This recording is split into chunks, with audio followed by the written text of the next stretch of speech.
हरे कृष्णा।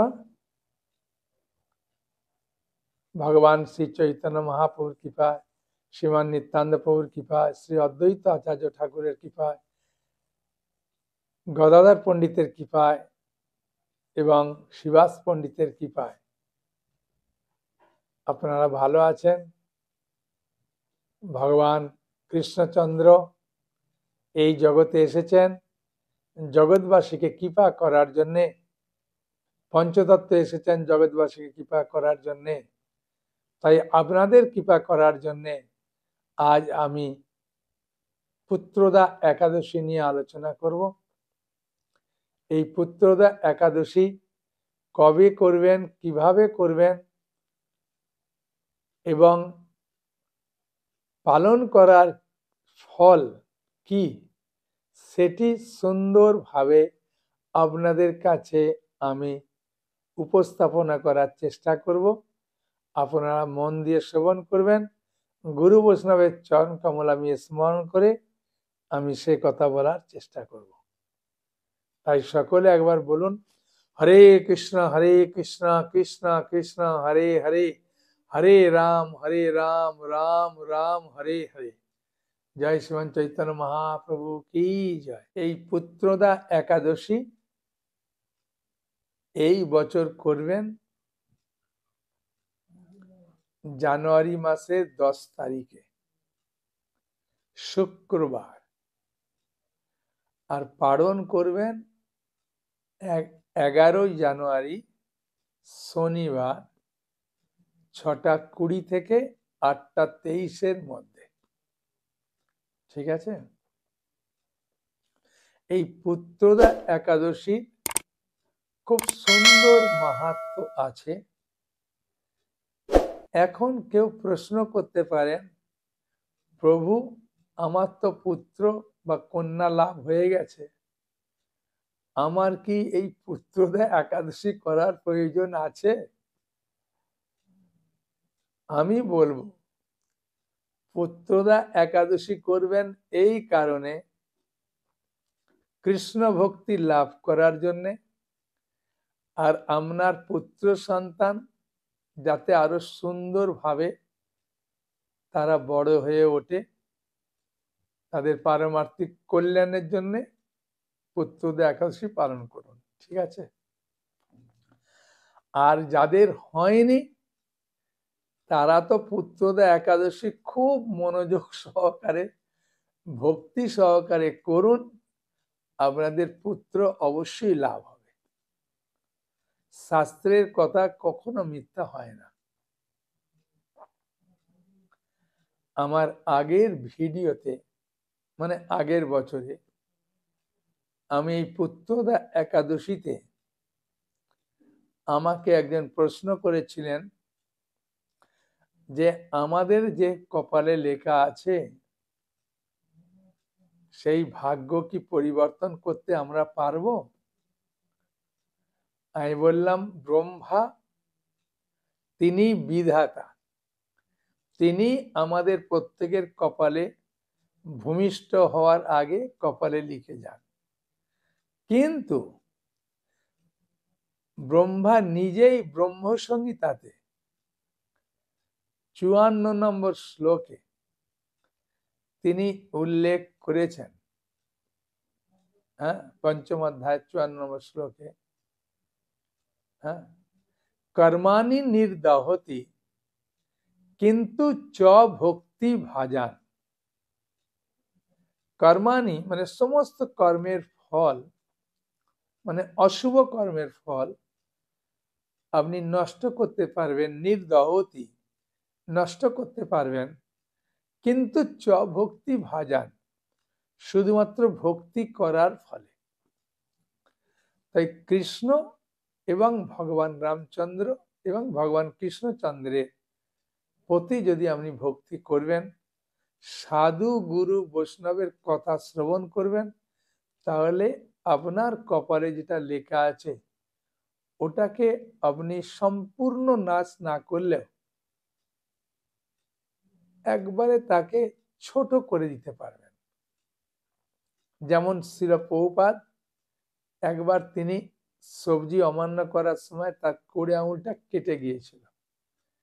তার শিষ্যরা জিজ্ঞাসা করলেন, প্রভুপাদ আপনি ভগবানের অত্যন্ত প্রিয় ভক্ত, সারা পৃথিবী জুড়ে আপনি ভগবানের নাম প্রচার করছেন, আপনার এই কড়ি আঙুলটা কাটা গেল। প্রভুপাদ বললেন, আজ আমার গলা কাটার কথা ছিল, যেহেতু আমি প্রচার করছি, ভক্তি করছি, সেই জন্যে আমার এই আঙুলটা একটু কেটে ওটাকে নষ্ট করে দিল। তাই ভগবান এর কথা, শাস্ত্রের কথা যদি আপনি বিশ্বাস করবেন, অবশ্যই ভগবান সে আশা পূর্ণ করবেন। ভগবদ গীতায় ভগবান স্বয়ং বলেছেন, অষ্টাদশ অধ্যায়ের 66 নম্বর শ্লোকে, সর্বধর্মান পরিত্যজ্য মাম একম শরণং ব্রজ অহং তং সর্ব পাপেভ্য মোক্ষয়িষ্যামি মা শুচ, কোনো দুশ্চিন্তা করো না, তোমাকে সমস্ত পাপ থেকে মুক্ত করবো। তাহলে কর্মের ফল নষ্ট করছে। হ্যাঁ, সেই জন্যে কর্মের ফল আপনি নষ্ট করতে পারবেন যখন আপনি ভক্তি করবেন। এবং আপনাদেরকে বললে আপনারা বিশ্বাস করুন, আমি আগের ভিডিওতে বলেছিলাম, যারা আমার কাছ থেকে ভাগবত নিয়ে পড়েছেন কাদের কাদের সন্তান হয়েছে। কারণ শ্রীমদ্ ভাগবতমে ৪র্থ স্কন্ধে 23 অধ্যায়ে 33 নম্বর শ্লোকে স্পষ্ট করে উল্লেখ আছে। কি উল্লেখ আছে আমি দেখে দেখে পাঠ করে আপনাদের শোনাবো, আপনারা শ্রবণ করুন। হ্যাঁ, কত সুন্দরভাবে সেখানে উল্লেখ করছেন। এই হচ্ছেন শ্রীমদ্ ভাগবতম ৪র্থ স্কন্ধের ২য় ভাগের 23 নম্বর অধ্যায়ে, 33 নম্বর শ্লোকে সেখানে কত সুন্দর ভাবে বলছেন, ত্রিকিত্তা ইদমা কর্ণা নর নার্য অথবা আদৃতা অপ্রজাসু প্রজোতমা নির্ধন ধন বত্তমা। এই শ্লোকের মানে হচ্ছে, স্ত্রী পুরুষ নির্বিশেষে গভীর শ্রদ্ধা সহকারে পিতু মহারাজের এই কাহিনী শ্রবণ করলে পুত্রহীন বহু পুত্র লাভ করবেন এবং নির্ধন ব্যক্তি ধনী শ্রেষ্ঠ হবেন। অনেক ভিডিওর মধ্যে একটা ভিডিও আপনাদেরকে দেখাবো। মাতাজির সন্তান একটু বড় হয়ে গেছে, কোলে নিয়ে তিনি একটা ভিডিও পাঠিয়েছেন। হ্যাঁ, সেই ভিডিওটা দেখুন, মাতাজি কত সুন্দরভাবে বলছেন। মনে হবে এই কথা আমি বলে দিচ্ছি না, আমার ভিডিও শুনে আমি বলেছিলাম যাদের যাদের সন্তান হয়েছে তারা কমসে কম একটা ভিডিও পাঠান। তো অনেকে পাঠিয়েছেন। এই মাতাজি একবারে গ্রামের মাতাজি, আর বাচ্চাটা কত চঞ্চল, সেই জন্য আমি দেখলাম এটা খুব ইন্টারেস্টিং, সেই জন্য এই ছবিটাই ভিডিওটাই আপনাদেরকে দেখাচ্ছি। আপনারা দেখুন কত সুন্দর। হরে কৃষ্ণ বলো বাবা, হরে কৃষ্ণ কৃষ্ণ কৃষ্ণ হরে হরে, হরে রাম রাম রাম হরে হরে। না হরে কৃষ্ণ, গোপাল বসেছে, গোপাল। হরে কৃষ্ণ করো, হ্যাঁ হরে কৃষ্ণ করো, হাত তোলো, দু হাত তোলো। হরে কৃষ্ণ দুই হাত তোলো, বলো বলো মা, বলো হরে কৃষ্ণ কৃষ্ণ কৃষ্ণ হরে হরে, হরে রাম রাম রাম হরে হরে। এই যে আমার কোলে আমার এই পুত্র সন্তান, এটা আমি কমলাপতি দাস প্রভুর ইউটিউবে ভিডিও দেখে আমি পুত্রদা একাদশী ব্রত পালন করেছি। একদম সব নিয়ম ঠিকঠাকভাবে পালন করে আমি ওনাদের কাছ থেকে এই ভাগবতম আমি কিনেছিলাম। এতে থাকা আমি পিতু মহারাজের কাহিনী পড়েছি এবং এই পুত্র সন্তান আমি ভগবানের কৃপায় লাভ করতে পেরেছি। তাই আমি চাই সবাই কমলাপতি দাস প্রভুর কথা শুনবেন, ইউটিউবে খুব ভালো লাগবে। সবাই একাদশী ব্রত করুন, দেখবেন জীবনটাই বদলে যাবে, সবকিছু খুব আনন্দময় হয়ে যাবে, খুব ভালো লাগবে। এই যে আমার ঘরে গোপাল, এই গোপালের আমরা সেবা করি। আর এই ভাগবত আপনারা কিনুন, পাঠ করুন, দেখবেন আমার মতো আপনারাও, আপনাদেরও মনের ইচ্ছা পূরণ হবে। দেখেছে? তা এই ভাগবতমে শ্রীল প্রভুপাদ তাৎপর্যে বলছেন, কেবল এই পিতু মহারাজের জীবন চরিত্র শ্রবণ করার ফলে প্রচুর ধন সম্পদ ও সুসন্তান সন্ততি লাভ করতে পারবেন। কমসে কম যদি 3 বার কেউ পড়ে, আপনি শ্লোক যদি নাও উচ্চারণ করতে পারেন, শুধু অনুবাদগুলো যদি পড়বেন সকালে উঠে স্নান করে, স্বামী স্ত্রীতে বসে, মাত্র 39টা শ্লোক আছে। যদি আপনি বলবেন আমি একটা করে পড়বো, তাই পড়ুন, 39 দিন লাগবে। হ্যাঁ, তাই না? 1.5 মাসও নয়। আর 3 বার পড়তে কতক্ষণ লাগবে? পড়ুন। জীবনে তো অনেক টাকা খরচা করেছেন সন্তান লাভের জন্য, মাত্র ভাগবতের সেটের দাম এখন অনেক ডিসকাউন্ট দিয়েছে, একটা নিয়ে বাড়িতে রেখে পড়ুন, দেখুন, সত্যি আপনার জীবন সফল হবে। হ্যাঁ, বুঝেছেন? কেন শাস্ত্রের কথা অভ্রান্ত, কখনো নষ্ট হয় না। আর একটা হয়, আপনি যদি বলেন যে আমি ভাগবত পড়বো না, সাধু সন্তদের কৃপায় প্রচুর মানুষ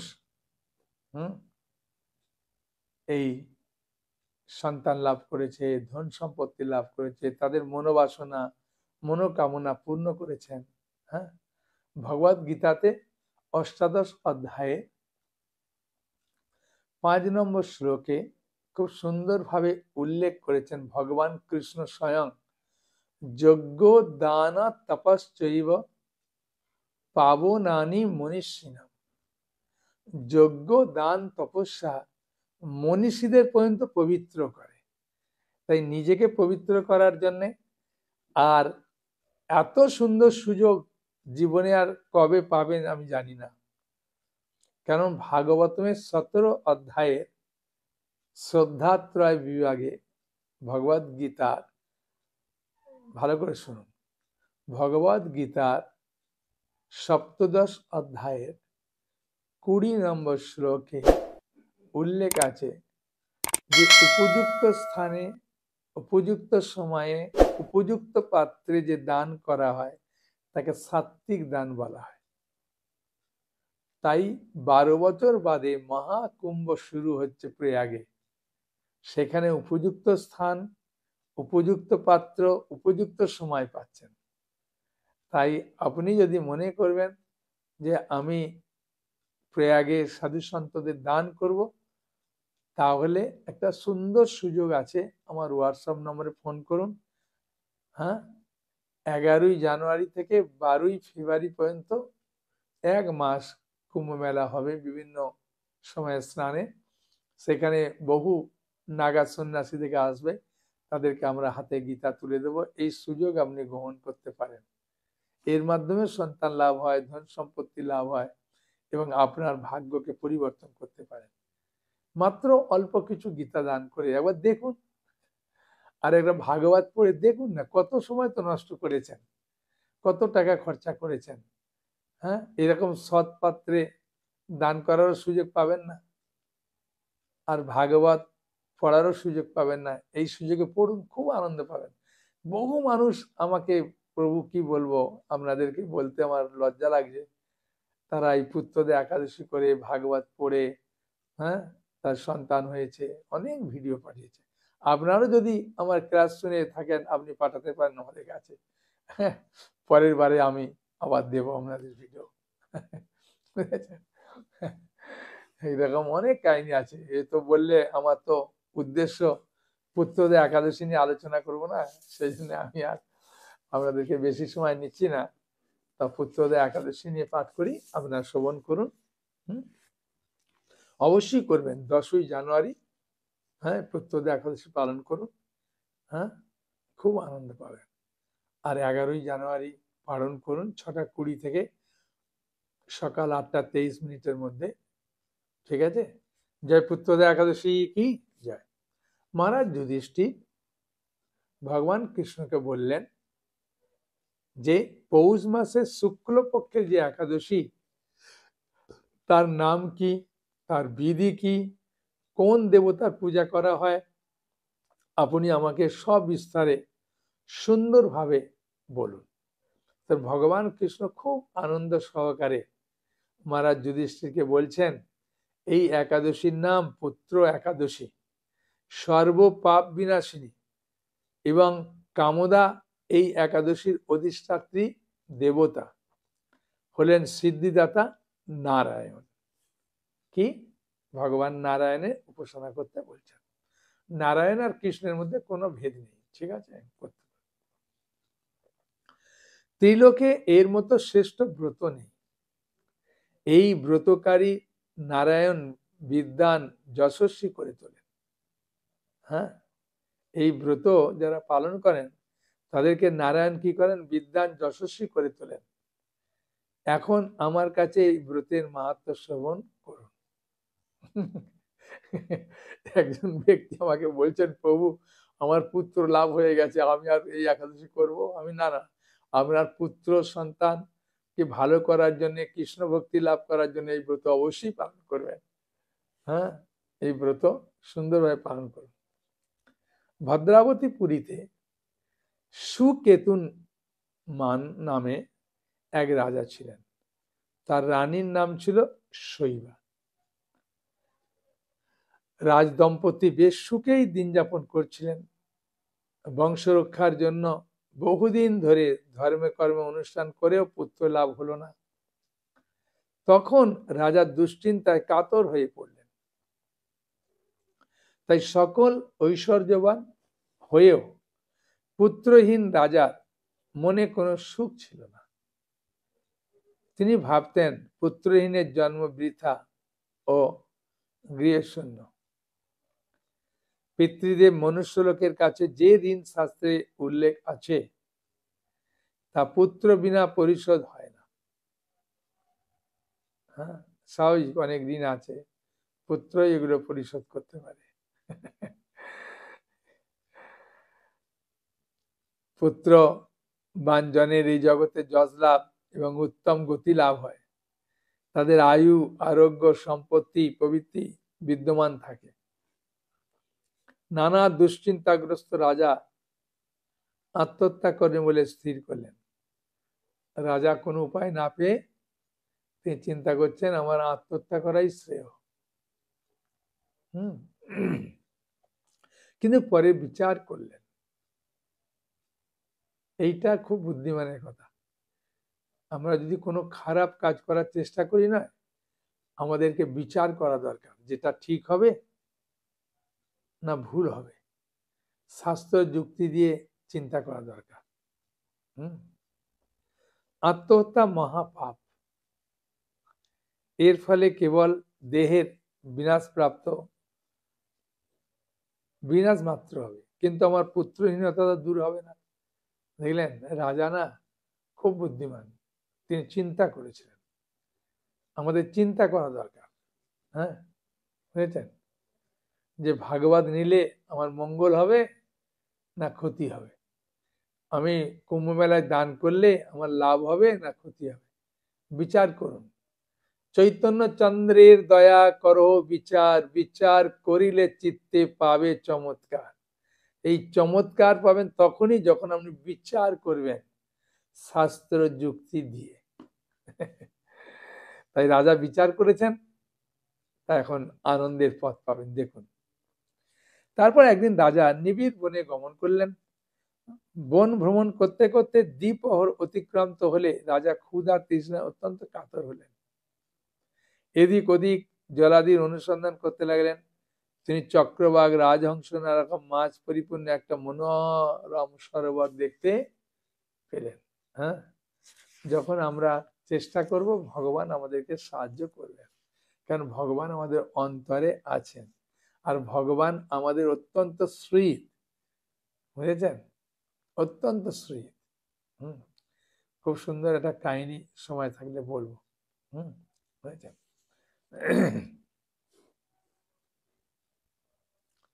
সরোবরের কাছে মুনিদের একটা আশ্রম ছিল। তিনি সেখানে উপস্থিত হলেন। সরোবর তীরে মুনিগণ বেদপাঠ করছিলেন। মুনিবৃন্দের শ্রী চরণে দণ্ডবাদ প্রণাম করলেন। মুনিগণ রাজাকে বললেন, হে মহারাজ, আমরা আপনার প্রতি প্রসন্ন হয়েছি। আপনি কি প্রার্থনা বলুন। রাজা বললেন, আপনারা কে এবং কি জন্যই এখানে সমবেত হয়েছেন? মুনিগণ বললেন, হে মহারাজ, আমরা বিশ্বদেব নামে পরিচিত, প্রসিদ্ধ, এই সরোবরে স্নান করতে এসেছি। আজ থেকে 5 দিন পরেই মাঘ মাস আরম্ভ হবে। আজ পুত্রদা একাদশী তিথি। পুত্র দান করে বলেই এই একাদশীর নাম পুত্রদা। হ্যাঁ, রাজা খুব খুশি হয়ে গেলেন। তাদের কথা শুনে রাজা বললেন, হে মুনিবৃন্দ, আমি অপুত্রক, তাই পুত্র কামনায় অধীর হয়ে পড়েছি। এখন আপনাদের দেখে আমার হৃদয়ে আশার সঞ্চার হয়েছে। হ্যাঁ, আশার সঞ্চার হয়েছে। এই দুর্ভাগা পুত্রহীনের প্রতি অনুগ্রহ করে একটি পুত্র প্রদান করুন। মুনিগণ বললেন, মহারাজ, আজ সেই পুত্রদের একাদশী তিথি, তাই এখনই আপনি এই ব্রত পালন করুন। ভগবান শ্রী কেশবের অনুগ্রহে অবশ্যই আপনার পুত্র লাভ হবে। আপন ইচ্ছায় জীব কোটি বাঞ্ছা করে, কৃষ্ণের ইচ্ছা বিনা ফল নাই ধরে। হ্যাঁ, কৃষ্ণের ইচ্ছা চাই। তাই সাধুগুরু বৈষ্ণব যেটা বলছেন ওটা করলেই কৃষ্ণের ইচ্ছা পূরণ হয়। মুনিদের কথা শোনার পর যথাবিধানে রাজা কেবল ফল মূলাদি আহার করে সেই ব্রত অনুষ্ঠান করলেন। দ্বাদশী দিনে উপযুক্ত সময়ে শস্যাদি সহযোগে পালন করলেন। মুনিদের প্রণাম নিবেদন করে নিজ গৃহে ফিরে গেলেন। ব্রত প্রভাবে রাজার যথাসময়ে একটা তেজস্বী পুত্র লাভ হলো। হে মহারাজ, এই ব্রত সকলেরই পালন করা কর্তব্য। যে হে মহারাজ, এই ব্রত সকলেরই পালন করা কর্তব্য। মানব কল্যাণ কামনায় আপনার কাছে আমি এই ব্রত কথা বর্ণনা করলাম। নিষ্ঠা সহকারে যারা এই পুত্রদের একাদশী ব্রত পালন করেন তারা পুত নামক নরক থেকে পরিত্রাণ লাভ করে। আর এই ব্রত কথা শ্রবণ কীর্তনে অগ্নিষ্টম যজ্ঞের ফল লাভ হয়। ব্রহ্মাণ্ড পুরাণে এর মাহাত্ম্য বর্ণনা করা হয়েছে। তাই শাস্ত্রের কথা আমাদের বিশ্বাস করা দরকার। ওই যে কাহিনীটা বলছিলাম, হ্যাঁ, তাই এই কাহিনীটা শুনুন।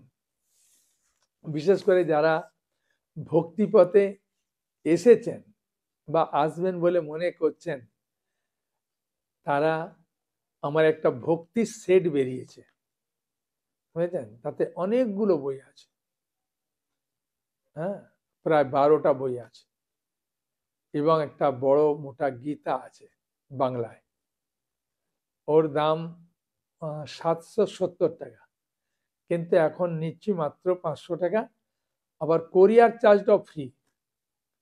ওই সেটটা নিতে পারেন, খুব মঙ্গলকর। আর খুব সুন্দর সুন্দর বই আছে ভক্তিপথে এগোবার। হ্যাঁ, আপনি নিয়ে দেখতে পারেন। এখন ওই কাহিনীটা বলি। একজন ভক্তি করতে এসে কিছুদিন করার পরে তার যখন কাজ সফল হচ্ছে না, সে ভক্তি টক্তি ছেড়ে দিয়েছে। ছেড়ে দিয়ে ভগবানকে গিয়ে বলছেন যে, প্রভু, আপনি তো আমার কোনো আশাই পূর্ণ করলেন না। আপনি যে আমাকে ভালোবাসেন তার কোনো প্রমাণও পেলাম না। সেই জন্য আমি ভক্তিপথ ছেড়ে দিলাম। মৃত্যুর পর ভগবানকে আবার এই প্রশ্ন করছেন। ভগবান বলছেন, চলো একটু ঘুরে আসি নদীর পাড়ে। চলুন। গেছে, যাওয়ার পরে দেখছেন যে দুজনের পায়ের ছাপ আছে। তো বলছে, এ কার? বলছে, দেখ, ধ্বজা থেকে, রথ থেকে। বলছে, হ্যাঁ, এটা আমার পায়ের চিহ্ন। আর এটা এটা তোমার পায়ের চিহ্ন। বললো, তাই? হ্যাঁ। বলছে, প্রভু, কতদূর হেঁটেছি, চলো। তো যাচ্ছে, যেতে যেতে দেখছে ওর পায়ের ছাপ নেই, ওই ভদ্রলোকের পায়ের ছাপ নেই, খালি ছাপ আছে কার? ভগবান কৃষ্ণের। কারণ কৃষ্ণ বলছেন দেখো এখানে পায়ের ছাপ পাচ্ছ না? হুম, বলছেন না। বলছে আমার পায়ের ছাপগুলো একটু দাবানো আছে দেখতে পাচ্ছ? বলছে হ্যাঁ। তখন তোমাকে কোলে করে আমি নিয়ে যাচ্ছিলাম তোমার কষ্ট দেখে, তা তুমি আমার প্রতি অবিশ্বাস করলে, তাই আমি এখান ছেড়ে চলে গেছি। কিছুক্ষণ বাদে বলছে এটা পায়ের ছাপ কার? বলছে আমার। তারপর তুমি চলে যাচ্ছ দেখো আমার সেখানে পায়ের ছাপ আছে? বলছে না।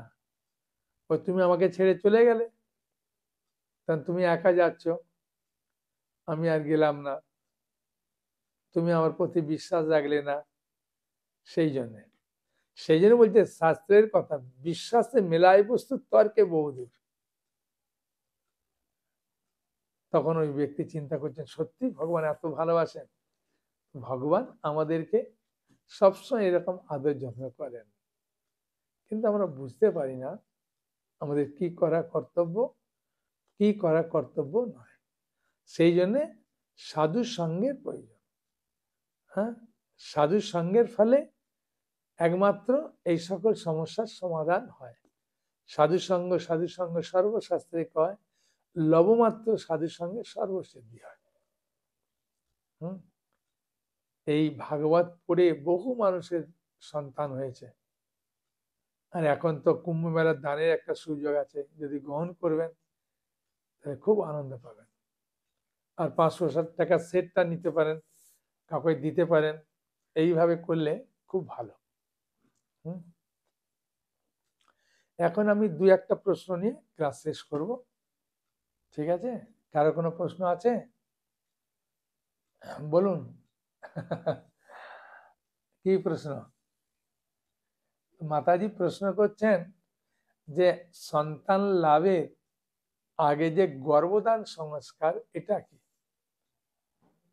গর্ভদান সংস্কার হচ্ছে যে আপনি যখন ইচ্ছা করবেন যে আমি একটা সন্তান ইচ্ছা করেছি মানে গ্রহণ করব, কারণ স্বামী স্ত্রীতে ভগবানের কাছে খুব সুন্দর করে প্রার্থনা করতে হয়, হরিনাম করতে হয়, ভগবানের কাছে পূজা দিতে হয়। আপনার যেমন সামর্থ্য, একটা ফুলের মালা দিয়ে, ধূপ দিয়ে, প্রদীপ দিয়ে পূজা করলেন, নিরামিষ রান্না করে ভোগ লাগালেন, হ্যাঁ ভগবানকে। হ্যাঁ, আমাদের নামট্য বইতে সব আছে। হ্যাঁ, বা আমার ওই যে সেট আছে, ওই সেটে বইতেও আছে। হ্যাঁ, কৃষ্ণ ভক্তি অনুষ্ঠানের পন্থা যে বইটা, ওই বইটাতে আছে। ভগবানকে ভোগ লাগালেন, ভগবানের কাছে প্রার্থনা করলেন যে প্রভু আমাদেরকে একটা সুসন্তান প্রদান করুন।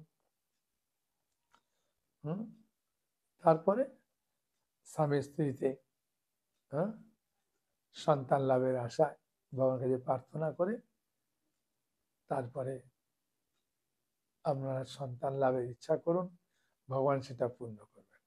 সেটাকেই গর্ভদান সংস্কার বলে। হ্যাঁ, সেই জন্যে ভগবানের কাছে প্রার্থনা করাটা খুব প্রয়োজন। একজন আমাকে প্রশ্ন করছেন, এক জায়গায় বলছিলাম, বলতে গিয়ে বলছেন প্রহ্লাদ মহারাজ এত বড় ভক্ত হলেন, ওর বাবা তো অসুর, গর্ভদান সংস্কার করেছিল। আমি বলছি দারুণ প্রশ্ন বললেন তো, সত্যি গর্ভদান সংস্কার করেনি, কিন্তু উনার মা কয়াদু, তিনি যখন হিরণ্যকশিপুর মন্দার পর্বত থেকে তপস্যা ভঙ্গ করে ফিরে এসে কয়াদুর সঙ্গ করছিলেন, তখন কয়াদু খুব বুদ্ধিমতী, তিনি জিজ্ঞাসা করলেন কি জন্যে তোমার ধ্যান ভঙ্গ হয়েছিল?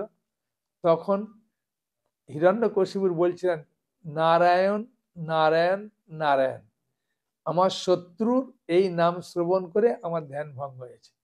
কিন্তু শত্রু কথাটি বলেনি। যখন কয়াদুর গর্ভে হিরণ্যকশিপুর শক্তি প্রবেশ করছে, তখন নারায়ণ নারায়ণ নারায়ণ 3বার নাম উচ্চারণ করেছিলেন। হ্যাঁ, সেই জন্য নারায়ণের ভক্ত হয়ে গেল।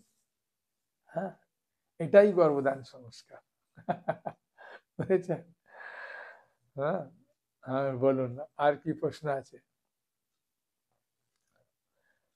মাতাজি বলছেন আমাকে হ্যাঁ, জোরে বলুন।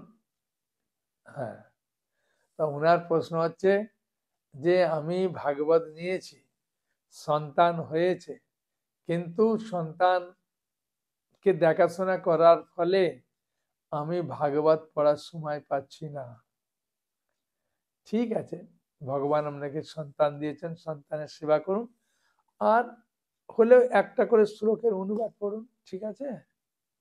হ্যাঁ, পড়ুন, নাহলে যখন সন্তান ঘুমাবে তখন একটু পড়ে নেন। হ্যাঁ, ঠিক আছে, কোনো অসুবিধা নেই। সপ্তাহে না হলে একদিন দুদিন পড়ুন। আর কি প্রশ্ন বলুন। হুম,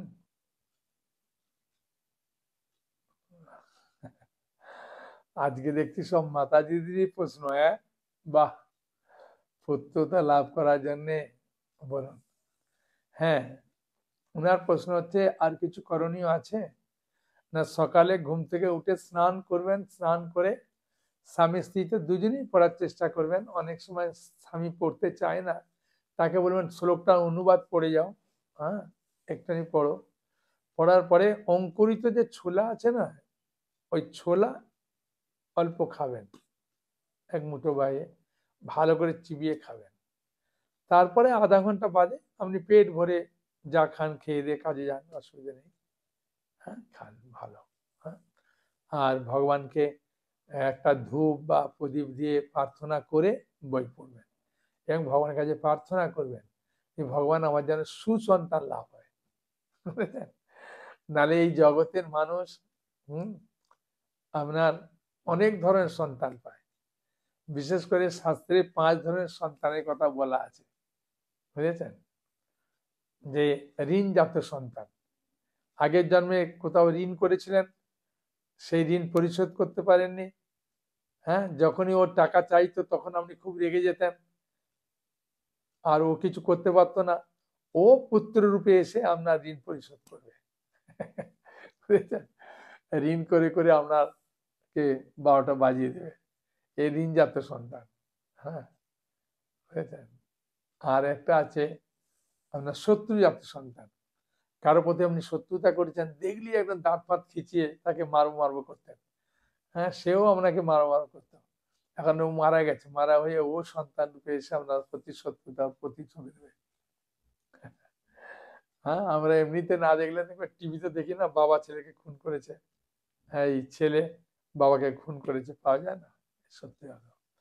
আর একটা যে দুষ্কর্ম জাত সন্তান, মনে করেন আপনি কোনো জন্মে কোনো এমন একটা খারাপ কাজ করেছেন যাতে বাবা মার খুব অসম্মান হয়েছে, আর সেই লোককে দুষ্কর্ম করে খুব তাকে মানে শাসিয়েছেন যে তুই আমার কি করবি, এরকম ও পরিচয় দিতে পারেন, ও সন্তান রূপে এসে এরকম দুষ্কর্ম করে আপনার বদনাম করবে।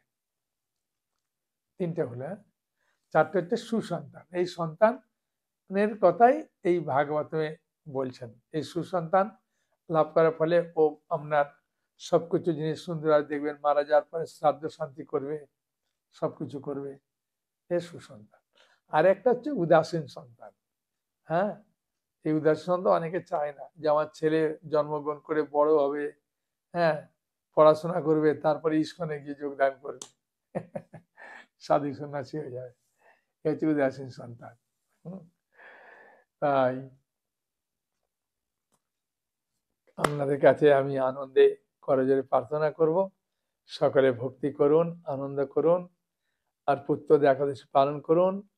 আর যদি আপনার কাছে ভাগবত না থাকে ভাগবত গ্রহণ করুন, কুম্ভ মেলাতে দান করুন, আর ভক্তির যে সেটটা বার করেছি 500 টাকা, হ্যাঁ, অনেকগুলো বই, সেগুলো গ্রহণ করুন, অপরজনকে দান করুন, খুব আনন্দ পাবেন। ঠিক আছে? হরে কৃষ্ণ কৃষ্ণ কৃষ্ণ হরে হরে, হরে রাম রাম রাম হরে হরে। হরি বল। সকলে ভালো থাকুন। হরে কৃষ্ণ।